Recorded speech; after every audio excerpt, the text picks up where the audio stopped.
मेरे चैनल में आपका एक बार फिर से स्वागत है। आज हम बात करेंगे क्लास 10 की मॉडल सेट पेपर 5 साइंस का सब्जेक्टिव के बारे में। ठीक है मेरे दोस्तों, देखिए क्वेश्चन नंबर पहला कुछ इस टाइप में। पहला नंबर क्वेश्चन देखिए, ये डायग्राम वाला क्वेश्चन हम एक ही बार पांचों सेट का एक ही बार करवा देंगे।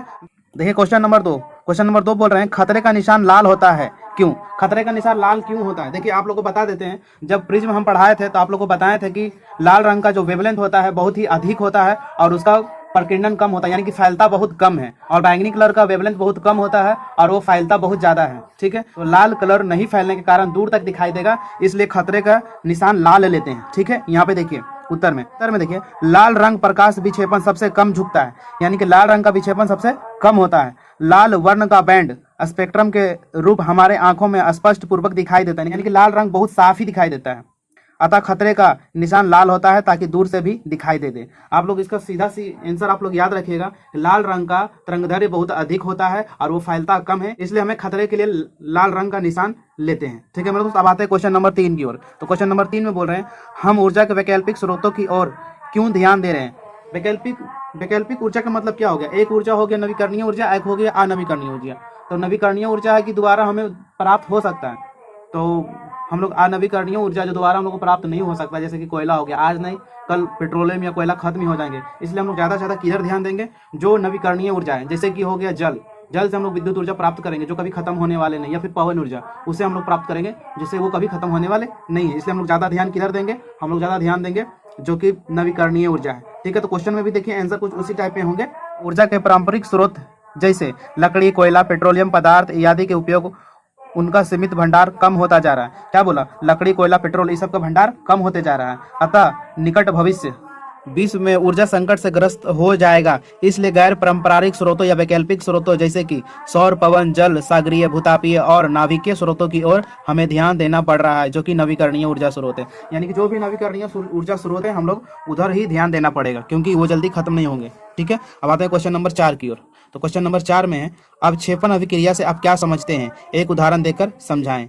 उत्तर में देखिए वह रासायनिक अभिक्रिया जिसमें दो यौगिकों के जलीय विलयनों को परस्पर मिश्रित करने पर विलयन से एक ठोस पदार्थ अवक्षेपित होता है, अवक्षेपण अभिक्रिया कहलाती है। उदाहरण में जल में बेरियम क्लोराइड एवं सोडियम सल्फेट के विलयनों का परस्पर मिश्रित करने पर बेरियम सल्फेट का श्वेत अवक्षेप प्राप्त होता है। ये वाला आप लोग रिएक्शन को याद कर लीजिएगा। ठीक है मेरे दोस्त, आते हैं क्वेश्चन नंबर 3 में। तो क्वेश्चन नंबर 3 में बोल रहा है इलेक्ट्रॉनिक विन्यास निकालने हैं, किसका? कैल्शियम का और क्रोमियम का। तो सबसे पहले आप लोग को याद होना चाहिए कि कैल्शियम का एटॉमिक नंबर कितना होता है? तो कैल्शियम का एटॉमिक नंबर 20 होता है। कैल्शियम का एटॉमिक नंबर कितना होता है? 20।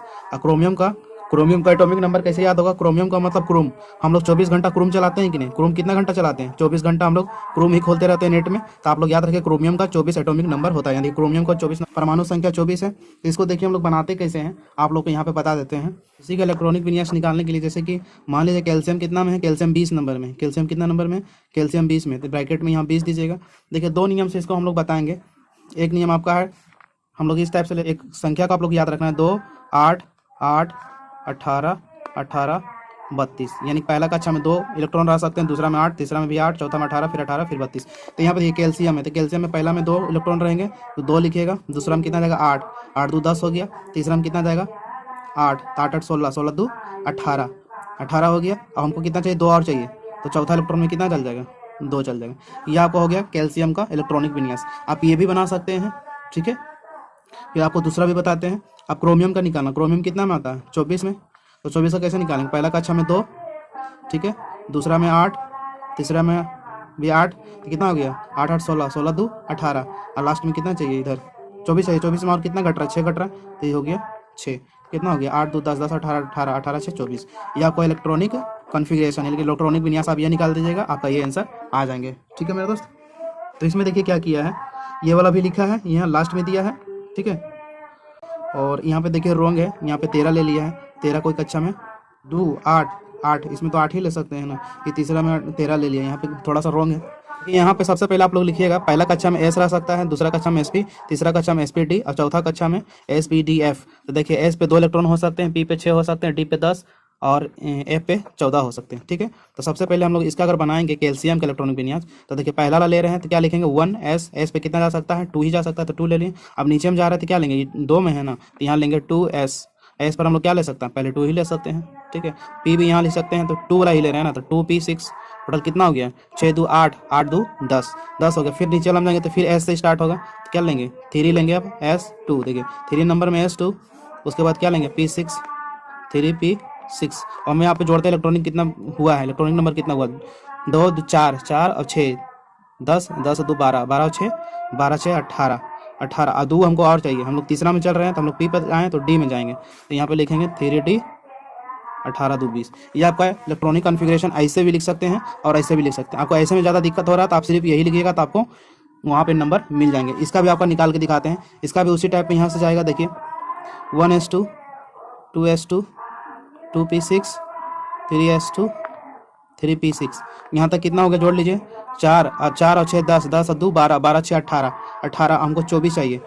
तो यहाँ पे 3D, डी पे तो हम लोग कितना तक ले सकते हैं, 10 तक ले सकते हैं, तो 18 हो गया। तो 18 और 6 कितना हो जाएगा, 24। ठीक है, ये हो गया 24। तो आप लोग ये भी इलेक्ट्रॉनिक विन्यास में लिख सकते हैं और आप लोग ये भी लिख सकते हैं इलेक्ट्रॉनिक विन्यास में। तो ये वाला ज़्यादा आसान है, तो आप लोग कोशिश कीजिएगा यही लिखने के लिए। यहाँ भी देखिए आंसर में दोनों दिया, इसलिए आप लोग को दोनों बता दिए। ठीक है मेरे दोस्तों, यहाँ देखिए, यहाँ पे देखिए आपको दोनों ही निकाल दिया है। आप एक तो यही वाला याद रखें, आपका काम हो जाएगा। अब आते हैं क्वेश्चन नंबर 6 की ओर। तो क्वेश्चन नंबर 6 में है, तंत्रिका उत्तक कैसे क्रिया करता है। तंत्रिका मतलब होता है नर्वस सिस्टम, यानी कि जो हम लोग को ब्रेन में तंत्रिका तंत्र होते हैं वो काम कैसे करते हैं, उसी के बारे में बताना। देखिए तंत्रिका उत्तक की इकाई न्यूरॉन तंत्रिका कोशिका कहा जाता है, न्यूरॉन कहा जाता है। तंत्रिका उत्तक का जो इकाई होता है क्या होता है, न्यूरॉन होता है। प्रत्येक न्यूरॉन में एक तारका कोशिकाएं होता है जिसे साइटोन कहते हैं, जिसे अनेक पतले तंतु डेंड्राइट्स निकले रहते हैं जिनका स्वतंत्र सिरा शाखित होता है। ये संवेदनाओं को संवेदी अंग से ग्रहण करके साइटोन तक पहुंचाती है। साइटोन से लंबा तंतु निकलता है जिसे एक्सॉन कहा जाता है। इसी एक्सॉन के द्वारा तंत्रिका आवेग आगे की ओर दूसरी न्यूरॉन तक उसको डेंड्राइट्स की मदद से प्रवाहित होता है। ठीक है, इसमें आप लोग अच्छे से तंत्रिका तंत्र को समझ के याद कर लीजिएगा। ठीक है मेरे दोस्त, तो आगे देखिए क्वेश्चन नंबर 7 कुछ इस टाइप में। क्वेश्चन नंबर 7 थोड़ा सा VVI है, इसको आप लोग अच्छा से ध्यान दीजिएगा। प्रकाश संश्लेषण से क्वेश्चन दे सकते हैं। यहाँ पे बोल रहा है प्रकाश संश्लेषण क्या है, इसे रासायनिक समीकरण में व्यक्त करें। तो देखिए प्रकाश संश्लेषण क्या होता है। हरे पौधे में सूर्य का प्रकाश क्लोरोफिल की उपस्थिति में सरल अकार्बनिक अणु CO2 तथा जल से जटिल अकार्बनिक अणु कार्बोहाइड्रेट्स मूलतः ग्लूकोज का निर्माण करते। इस प्रक्रिया को प्रकाश संश्लेषण क्रिया कहते हैं। कहने करते हैं कि क्लोरोफिल की उपस्थिति में सूर्य का प्रकाश जब आता है, ठीक है, उससे अभिक्रिया करके, ठीक है, कार्बोहाइड्रेट और CO2 जल बाहर निकलता है और उससे क्या मिलता है, ग्लूकोज का निर्माण होता है। इसी प्रक्रिया को हम लोग क्या बोलते हैं, प्रकाश संश्लेषण। तो यहाँ पे प्रकाश संश्लेषण का जो रासायनिक सूत्र है इसको याद रखिएगा, बहुत इंपॉर्टेंट है। कभी कभी डायरेक्ट रासायनिक सूत्र ही पूछ देगा। तो कार्बन डाइऑक्साइड और जल को मिलाते हैं तो इधर ग्लूकोज बनेगा और जल निकलेगा। क्या निकलेगा, ग्लूकोज, जल और ऑक्सीजन भी बाहर निकलेगा। ठीक है मेरे दोस्त, इसे आप लोग याद रखिएगा। इस तरह से आप लोगों का अति लघु उत्तरीय प्रश्न खत्म हो गए। अब आते हैं लघु उत्तरीय प्रश्न में। देखिए लघु उत्तरीय प्रश्न का पहला क्वेश्चन है, क्वेश्चन नंबर 8। बोल रहा उत्तल दर्पण को प्रमाणित करें, R = 2F और F = R/2। तब पिछले वीडियो में जो हम लोग किए थे पिछले सेट में, उसमें था अवतल दर्पण और इसमें क्या है, उत्तल दर्पण। तो उत्तल दर्पण क्या होता है, उत्तल दर्पण आप लोग ऐसे बनाइएगा, जो कर्व पार्ट होता है वो रिफ्लेक्टिंग एरिया यानी प्रवर्तक तल होता है, और जो धंसा हुआ भाग रहता है इसमें ये उभरा हुआ उसमें कलाई चढ़ा हुआ रहता है। ठीक है, तो इसमें क्या करना, इस टाइप से बना देना। आप उत्तर में देखिए, माना AB उत्तल दर्पण पर आपतित होने वाली किरण जो मुख्य अक्ष के समांतर है। AB को क्या माना, AB आपतित किरण, यानी कि आपतित किरण, आने वाला किरणों को आपतित किरण बोलते हैं, जो कि मुख्य अक्ष के क्या है, समांतर है। यहाँ पे देखिए, ये फिगर याद करने के बाद आप लोग को यहाँ पे देखिए, आप लोग को पहले ही पता है कि प्रवर्तन का जो नियम होता है, आपतन कोण अपवर्तन कोण एक दूसरे के बराबर होते हैं। तो वही चीज यहाँ पे लिखा, कोण I = कोण R। तो इस कोण का नाम क्या देंगे, कोण ABQ। तो यहाँ देखिए ABQ, और इस कोण का नाम क्या देंगे, QBR। क्या देंगे, QBR। ये दोनों आपस में बराबर होंगे। क्यों बराबर होंगे, कि आपतन कोण और परावर्तन कोण क्या होता है, हमेशा बराबर होते हैं। उसी तरह से यहाँ पे देखिए, कोण ABQ ये कोण, उसके बराबर बोल रहे PCB। यहाँ देखिए PCB, ये कोण। तो ये कोण और ये कोण बराबर है। क्यों बराबर है, क्योंकि एकांतर कोण क्या होता है, बराबर होता है। यहाँ देखिए एकांतर कोण से वो बराबर होंगे, इसलिए देखिए कोण QBR, कोण QBR यानी कि ये वाला कोण, ठीक है, कोण PCB, कोण PCB, ये वाला कोण, ये वाला भी क्या हो जाएंगे, बराबर हो जाएंगे। जब कोण बराबर हो जाएंगे तो उसका भुजा भी बराबर हो जाएगा। BF = FC हो जाएगा।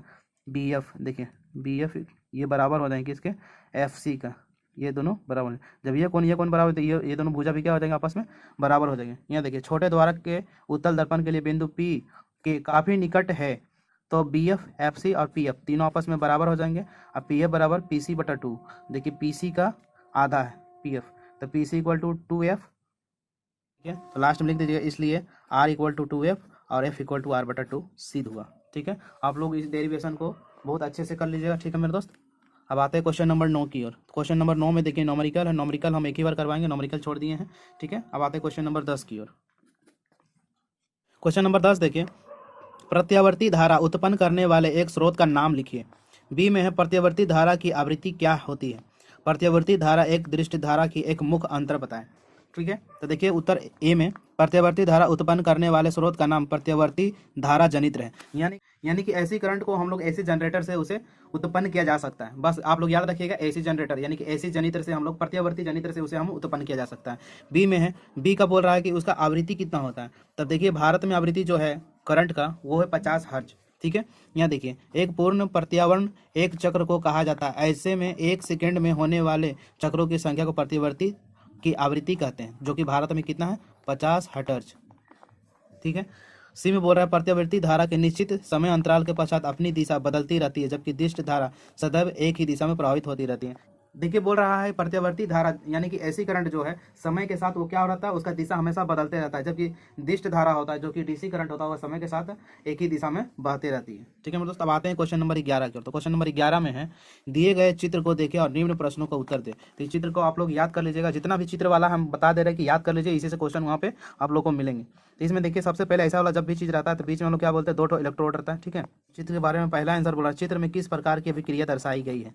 इसमें क्रिया बताना किस प्रकार का दर्शाया गया। बी में बोल रहा है एनोड तथा कैथोड पर प्राप्त होने वाले उत्पादों का अथवा संकेत को लिखिए। तो आप लोग को बताना था एक एनोड है एक कैथोड है। ठीक है, तो यहाँ पे देखिए ए में चित्र में विद्युत अपघटन अभिक्रिया है। आप लोग के क्या बताए थे कि जब भी एक 2 रड अगर पानी में डाला हुआ है, एक एनोड और एक कैथोड, अगर उसमें कुछ भी क्रिया हो रहा है उसको हम लोग बोलते हैं विद्युत अपघटन यानी कि इलेक्ट्रोलाइसिस बोलते हैं। तो इसमें पहला क्या आंसर में लिख दीजिएगा आप लोग, पहला आंसर में लीजिएगा चित्र का विद्युत अपघटन अभिक्रिया दर्शाई गई है। ठीक है, तो इसमें ऑक्सीजन जो इधर वाला ऑक्सीजन क्या है, एनोड पर ऑक्सीजन है और कैथोड पर क्या हाइड्रोजन। इधर देखिए कैथोड पर क्या है, हाइड्रोजन है। ठीक, हाइड्रोजन बनता है, बस यही लिखना था और उसमें कुछ नहीं लिखना था। क्वेश्चन नंबर 12 देखिए, पादप हार्मोन और जंतु हार्मोन में 2 अंतर को लिखिए। पादप मैंने पेड़ पौधा हुआ गया और जंतु जीव जंतु मैंने मतलब जानवर या इंसान लोग हो गया। तो यहाँ पे देखिए ऑक्सिन और जिब्रेलिन 2 प्रमुख पादप हार्मोन है। देखिए ऑक्सिन और जिब्रेलिन क्या है, ये पादप हार्मोन यानी पेड़ पौधे का हार्मोन है, जबकि एस्ट्रोजन, प्रोजेस्टेरोन, रिलैक्सिन जंतु हार्मोन है। ये 3 तो क्या है, जंतु हार्मोन है। तो इसका कार्य क्या है, दूसरा नंबर पॉइंट में देखिए, ऑक्सिन पौधे के तने की लंबाई को बढ़ाता है। ऑक्सिन क्या करता है, पौधे के तने को लंबाई को बढ़ाता है, और जिब्रेलिन पौधे के तने की वृद्धि करता है। और जिब्रेलिन क्या करता है, पौधे के तने को वृद्धि करता है। जबकि पीयूष ग्रंथि से वृद्धि हार्मोन जंतुओं के द्वारा हड्डी तथा ऊतकों की वृद्धि में नियमित करता है। जंतु हार्मोन स्राव सीधे रक्त में होता है तथा थायराइड हार्मोन उत्तेजन हार्मोन है तथा थायराइड ग्रंथि से स्रावित हार्मोन शरीर वृद्धि के लिए आवश्यक है। ठीक है मेरे दोस्तों, अब आते हैं क्वेश्चन नंबर 13 की ओर। क्वेश्चन नंबर देखिए 13 में, मेंडल के प्रयोगों द्वारा कैसे पता चला कि लक्षण प्रभावी अथवा अप्रभावी है। मेंडल एक था जो अनुवांशिक का जो खोज किया था, वो मटर को लेके किया था, मटर का जो दाना था उसको लेके किया था। देखिए जब मटर ने मटर के लंबे पौधे और बौने पौधे को संकरण कराया तो उसे प्रथम संपत्ति पीढ़ी F1 में सभी पौधे लंबे प्राप्त हुए। इसका अर्थ था कि 2 लक्षणों में से केवल एक प्रत्येक लक्षण ही दिखाई दिया, उन दोनों का मिश्रित प्रमाण दिखाई नहीं दिया। उसने प्रत्येक पौधे को F1 पीढ़ी के पौधों को स्वपरागण से उगाया। इस दूसरी पीढ़ी F2 में सभी पौधे में लंबे नहीं थे, इसमें 1/4 पौधे बौने थे। मेंडल ने लंबे पौधे के लक्षण को प्रभावी और बौने पौधे को लक्षण के अप्रभावी को कहा। देखिए इसमें आप लोग बैठा दीजिएगा, मेंडल क्या किया था, एक समझ लीजिए एक तरह से एक्सपेरिमेंट किया था। एक लंबे पौधों के साथ उसका जो भी चीज़ हम लोग बोल सकते हैं, निश्चेषण करवाने के बाद पता चला कि उसमें क्या हो रहा है, लंबा ही पौधा हो रहा है। ठीक है, अब अगर बौना पौधा लिया तो उसमें बौना ही हो रहा है। ठीक है, क्वेश्चन नंबर 14 देखिए, ऐसे 3 कार्य लिखिए जिसे आप प्राकृतिक संसाधनों का संरक्षण कर सकते हैं। ये सब देखिए क्वेश्चन आपको बैठा के लिखना है, पर्यावरण का जितना भी क्वेश्चन आप लोग साइंस में बैठा के लिखिएगा। हमें अपने संसाधनों का मितव्ययतापूर्वक उपयोग करना चाहिए तथा उनकी बर्बादी रोकना चाहिए। पुराना बेकार वस्तुओं को फेंक देने के बजाय उनकी उपयोग बनाकर फिर से उपयोग करना चाहिए। यानी कि पुराना वस्तु हम लोग को फेंकना नहीं चाहिए, दोबारा उपयोग करना। प्राकृतिक संसाधन हो, जो सब चीज़ जो संसाधन सुविधा हो। ठीक है, धातुओं के टुकड़े, प्लास्टिक इत्यादि को बेच देने से ये सामान फैक्ट्रियों तक पहुंच जाते हैं, इनसे नई वस्तुएं बना दी जाती है। पुराने कपड़ों को फेंकने के बजाय गरीबों को दान देना बेहतर उपाय है। तो यानी कि संसाधन का जो भी चीज़ घर में बेकार उकार पड़ा उसे फेंकना नहीं, उसको उपयोग में लाना, बस इसी को आप लोग बैठा के लिख दीजिएगा। इस तरह से आप लोगों का लघु उत्तरीय प्रश्न खत्म हो गए। अब लॉन्ग क्वेश्चन में आते हैं, दीर्घ उत्तरीय प्रश्न। ठीक है मेरे दोस्त, तो दीर्घ उत्तरीय प्रश्न में है आप लोग को पहला क्वेश्चन यहाँ पे दिया हुआ है 15 का, तीन प्रतिरोध R1 R2 R3 को समांतर क्रम में जोड़ने पर समतुल्य प्रतिरोध ज्ञात करें। ठीक है, तो ये आप लोग को प्रूव करने के लिए आया है। आपको ये वाला बहुत अच्छे तरीके से आपको अभी समझा देते हैं, आपको समझ में आ जाएंगे। ठीक है मेरे दोस्त, ये जो क्वेश्चन है बहुत ही इंपॉर्टेंट है। इस टाइप का क्वेश्चन श्रेणी क्रम या तो समांतर क्रम में दोनों में से एक क्वेश्चन बराबर देते हैं। तो ये देखिए सबसे पहले करना है कि आप लोग को फिगर एकदम सिंपल बनाना है। तो देखिए फिगर आप लोग इस तरह से आप लोग इसको प्रैक्टिस कीजिएगा। देखिए सबसे पहले 3 रेजिस्टेंस आप लोग इस तरह से बना लीजिएगा। ठीक है, समांतर क्रम में इस तरह से हम लोग जोड़ते हैं, जो कि ऊपर नीचे रहेगा तो उसको हम लोग समांतर क्रम कहते हैं। इस तरह से 3 रेजिस्टेंस बनाने के बाद इसको ऐसे मिला लीजिएगा। ठीक है, आप लोग एग्जाम में स्केल से बनाइएगा और पेंसिल से। इस तरह से मिला लेने के बाद इसको नीचे खींच लीजिएगा इस टाइप से, और इधर लेके ला के फिर यहाँ पे बैटरी लगाइएगा, यहाँ पे एक कुंजी लगाइएगा, यहाँ पे एक आममीटर लगाइएगा और इसको यहाँ पे ला के इसे मिला दीजिएगा। यहाँ पे बैटरी लगा दीजिएगा इस टाइप से। ठीक है, इधर प्लस इधर माइनस। ठीक है, सभी जगह पर प्लस माइनस दे दिए। और यहाँ पे एक वोल्ट मीटर लगा दीजिएगा। इसमें एक ही वोल्ट मीटर होता है, दोनों का बीच में यहाँ पे वोल्ट मीटर लगा दीजिए। वोल्ट मीटर में भी पहले प्लस देंगे, माइनस, सब जगह पहले प्लस फिर माइनस देंगे, पर आम मीटर में उल्टा देंगे। यहाँ पे पहले माइनस फिर प्लस, इसका अपोजिट देते हैं, ये प्लस माइनस, यहाँ माइनस प्लस। ठीक है, इस तरह से आप लोग फिगर बना लीजिएगा। इसको मानिएगा R1, इसको R2 और इसको R3। देखिए यहाँ से विद्युत धारा I प्रभावित हो रही, फिर अंदर जाएगी, तो अंदर जाने के बाद यहाँ पे 3 करंट में टूट जा रहे हैं, I1 I2 और I3। इसका नाम क्या दे दिए, I1 I2 I3। फिर यहाँ से करंट निकलने के बाद इधर आएंगे, फिर वापस नीचे आएंगे, फिर ऐसे ही से सर्किट में घूमते रहेंगे। तो ये फिगर आप लोग को बनाना है। तो इस फिगर के बारे में देखिए, सबसे पहले आप लोग को लिखना है। इस फिगर में 3 प्रतिरोध किस तरह से हम लोग जोड़े हैं, तीनों को हम लोग समांतर क्रम में जोड़े हैं, डायरेक्ट लिखेंगे। ठीक है, 3 प्रतिरोधों को समांतर क्रम में जोड़ा गया है। ठीक है, R1 R2 R3। तो यहाँ पे सबसे पहले आप लोग लिखिएगा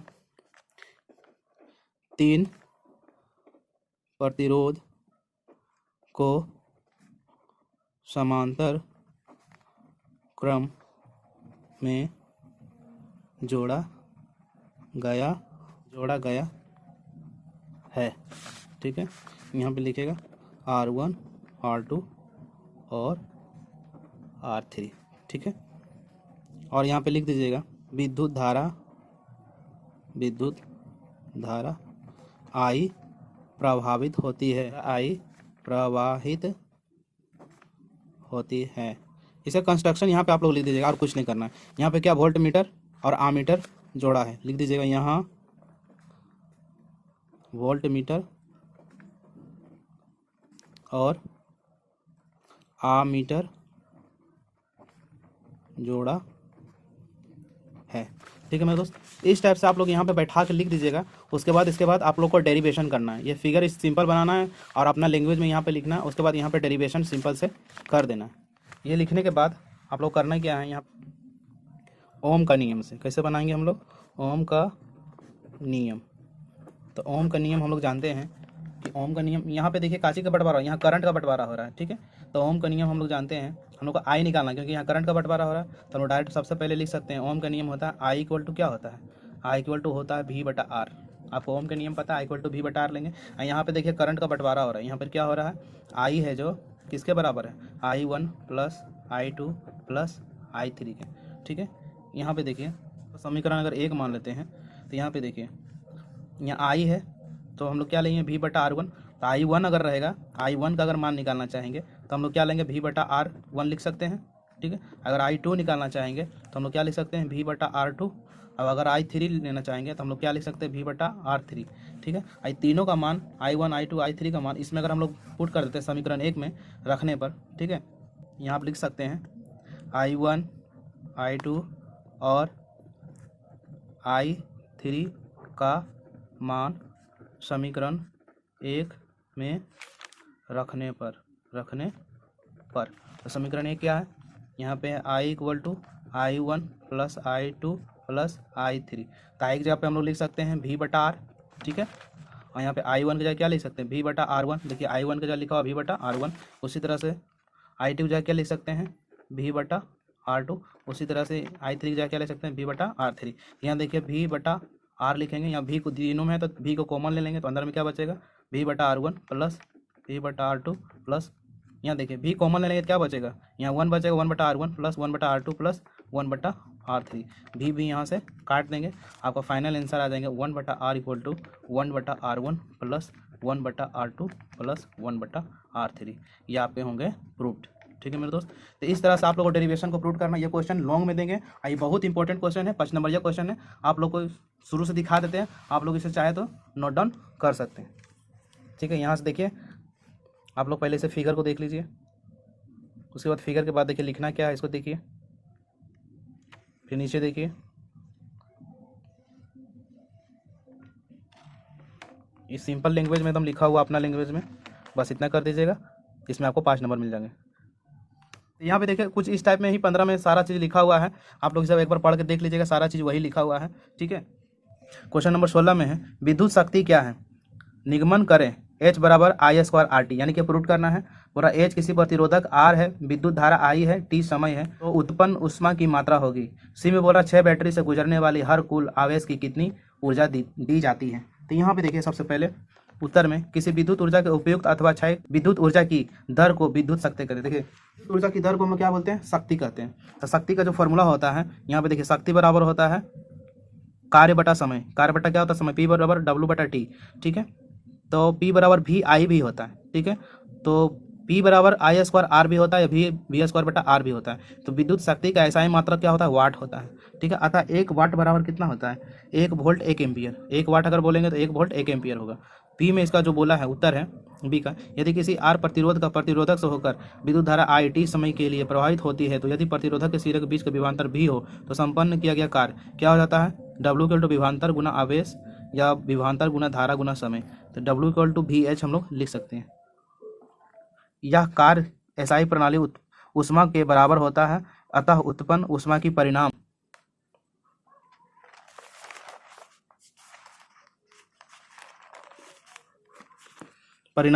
H बराबर WVH I² RT होता है। सी में बोल रहा है दी गई ऊर्जा W = QC होता है, ये फॉर्मूला है।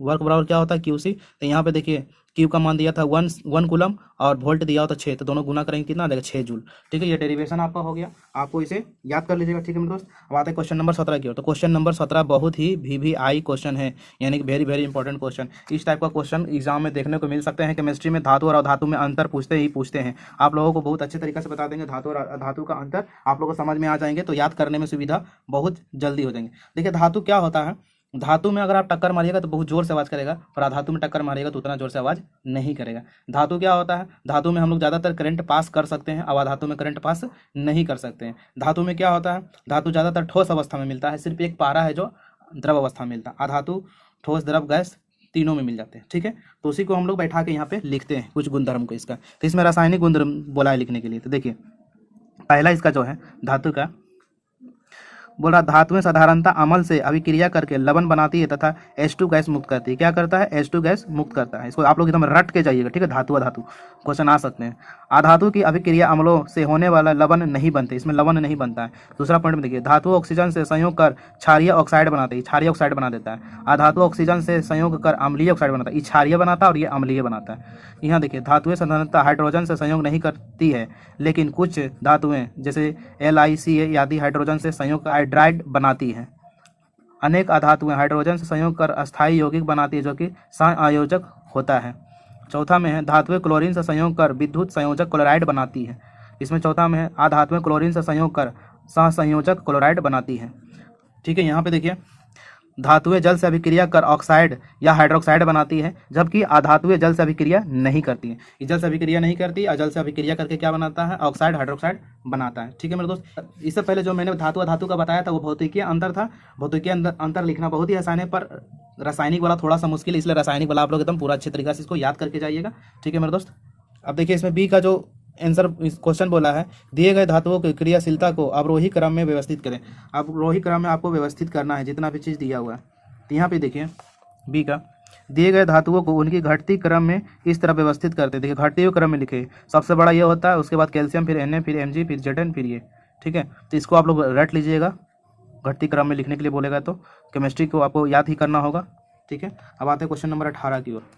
देखिए क्वेश्चन नंबर 18 में है, एक तंत्रिका कोशिका न्यूरॉन की संरचना का चित्र बनाएं तथा इनके कार्यों का वर्णन करें। इससे पहले भी कोशिका तंत्रिका तंत्र का कार्य के बारे में बताए थे। ठीक है, मस्तिष्क तंत्रिका तंत्र के द्वारा शरीर की क्रियाओं को नियंत्रित समन्वय महत्वपूर्ण भूमिका अदा करता है। यानी कि देखिए शरीर में कुछ भी घटना होता है, तंत्रिका तंत्र ही पूरा मतलब संदेश को भेजता है पूरे शरीर में। ठीक है, मस्तिष्क खोपड़ी की मस्तिष्क गुहा के अंदर सुरक्षित रहता है।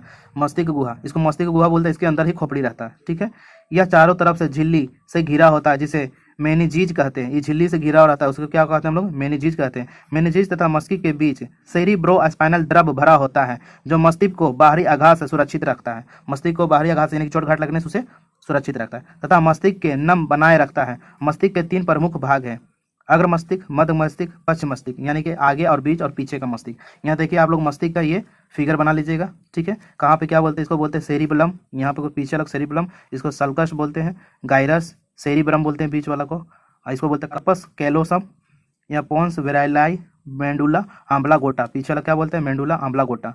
ठीक है, देखिए ब्रेन का हम लोग को सबका परिभाषित करना था। अग्र मस्तिष्क क्या होता है? यह सेरिब्रम तथा डायएसेफ्लॉन में बटा होता है। सेरिब्रम मस्तिष्क का सबसे बड़ा भाग होता है। यह बुद्धि तथा चतुराई का केंद्र है। इसी से हम लोग बुद्धि और चतुराई वगैरह लेते हैं सेरिब्रम से। स्मरण शक्ति, घृणा, प्रेम, भय, हर्ष, कष्ट के अनुभव जैसी क्रियाओं का नियंत्रण तथा समन्वय सेरिब्रम द्वारा ही होता है। सेरिब्रम में उपस्थित गायरस तथा सल्कस विभिन्न शारीरिक क्रियाओं का नियंत्रण तथा समन्वय कुशलतापूर्वक करते हैं। डायनसेफ्लॉन भाग कम या अधिक ताप के आभास तथा दर्द, रोने जैसी क्रियाओं का नियंत्रित करता है। रोने जैसी क्रियाओं को नियंत्रित कौन करता है? डायनसेफ्लॉन। ठीक है, अब देखिए दूसरा मध्य मस्तिष्क। मध्य मस्तिष्क क्या होता है? यह मस्तिष्क का ऊपरी भाग है। इनमें अनेक तंत्रिका कोशिकाएं कई समूह में उपस्थित होते हैं। इसमें इंसुलिन एवं आंख की पेशियों को नियंत्रित करने का केंद्र होते हैं। तीसरा हम देखिए क्या है? पश्च मस्तिष्क, यानी कि पीछे का मस्तिष्क। पश्च मस्तिष्क सेरिब्रम तथा मस्तिष्क के स्टेम का बना होता है। सेरिब्रम अनुमस्तिष्क मुद्रा, समन्वय, संतुलन, ऐच्छिक पेशियों की गतिविधियों इत्यादि का नियंत्रित करता है। मस्तिष्क स्टेम के अंतर्गत वेरोलाई एवं मेंडुला आम्बलागोटा आते हैं। पॉन्स वेरोलाई श्वसन नियंत्रित करता है। मेंडुला आम्बलागोटा द्वारा आवेगों का चालन मस्तिष्क मेरुरज्जु के बीच होता है। ये हृदय की धड़कन, रक्तचाप तथा श्वसन गति की दर को नियंत्रित करता है। यानी कि धड़कन हो गया, रक्तचाप हो गया, ब्लड प्रेशर, इस सबको नियंत्रित यही करता है। मस्तिष्क के इसी भाग द्वारा विभिन्न प्रतिवर्ती क्रियाओं जैसे खांसना, छींकना, उल्टी, पाचन, रसों का स्राव इत्यादि नियंत्रण होता है। ठीक है मेरे दोस्तों, ब्रेन के बारे में आप लोग पीछे का मस्तिष्क, आगे का मस्तिष्क और बीच का मस्तिष्क, तीनों के बारे में आप लोग अच्छे से एकदम रट के जाइएगा। ठीक है, और उसे आप लोग वहाँ पे लिखिएगा। ठीक है मेरे दोस्त, देखिए क्वेश्चन नंबर 19 में बोल रहे हैं, पुष्पी पौधे में निषेचन की क्रिया का संचरण वर्णन करें। देखिए परागकण के दौरान परागकणों के वर्तिकार तक पहुंचाने के बाद परागकण वर्तिकार की सतह से पोषक पदार्थ अवशोषित कर वृद्धि करता है। वर्तिकार द्वारा स्रावित रसायन के प्रभाव से परागकण से पराग नलिका के निकलती है। देखिए यहाँ से इस टाइप से आप लोग को एक फूल बनाना है। ठीक है, इसमें क्या क्या होता है? यहाँ पे देखिए फूल के बीच वाला भाग को हम लोग परागकण बोलते हैं। ये पराग नालिका है, ये बीजांड है, ये अंड कोशिका है, ये अंडाशय, ये वर्तिका है, ये वर्तिकार्ग है। ठीक है, आप लोग इसको याद कर लीजिएगा फिगर को। यहाँ देखिए पराग नालिका के सिरे पर एक विशेष प्रकार का किण्वक निकलता है जो वर्तिकार्ग के ऊतकों को गला देता है और नालिका आसानी से बढ़कर वर्तिका से होते हुए बीजांड में प्रवेश करती है, जहाँ पराग नालिका से 2 नर युग्मक निकलते हैं, जिसमें एक बीजांड में अवस्थित मादा युग्म अंड कोशिका से संगलित होकर द्विगुणित युग्मज बनाता है, जो बाद में विकसित होकर भ्रूण का निर्माण करता है, तथा दूसरा सेकेंडरी केंद्रक से संगलित होकर ट्रिप्लॉइड भ्रूण पोषण केंद्रक का निर्माण करता है। पौधे में पाए जाने वाले इस प्रकार के निषेचन का सर्वप्रथम नॉस्चिन के अध्ययन किया था एवं इसे द्विनिषेचन की संज्ञा दी थी। निषेचन के पश्चात बीजांड बीज में प्रतिवर्ती हो जाता है, एक अंडाशय परिव्यक्त होकर फल का निर्माण करता है। ठीक है मेरे दोस्त, तो आप लोग इसे अच्छे से याद करके जाइएगा और वहाँ पे लिखने की कोशिश कीजिएगा। कुछ कुछ क्वेश्चन है जिसका आप लोग को रटना होगा, और बाकी कुछ कुछ क्वेश्चन है जो मैंने समझा दिए। ठीक है मेरे दोस्त, ठीक है मेरे दोस्त, इस टाइप से आप लोग का टोटल 5 सेट साइंस का सब्जेक्टिव कंप्लीट हो चुके हैं। अगर आप लोग को 5 सेटों का पीडीएफ चाहिए, मैंने जो पहला वीडियो ऑब्जेक्टिव का चढ़ाया था उसमें डिस्क्रिप्शन में 5 का 5 सेट डाल दिया था, आप वहाँ पे जाके डाउनलोड कर सकते हैं। ठीक है मेरे दोस्त, अगर वीडियो अच्छा लगे तो प्लीज़ मेरे चैनल को सब्सक्राइब करना ना भूलें। तब तक के लिए नमस्कार।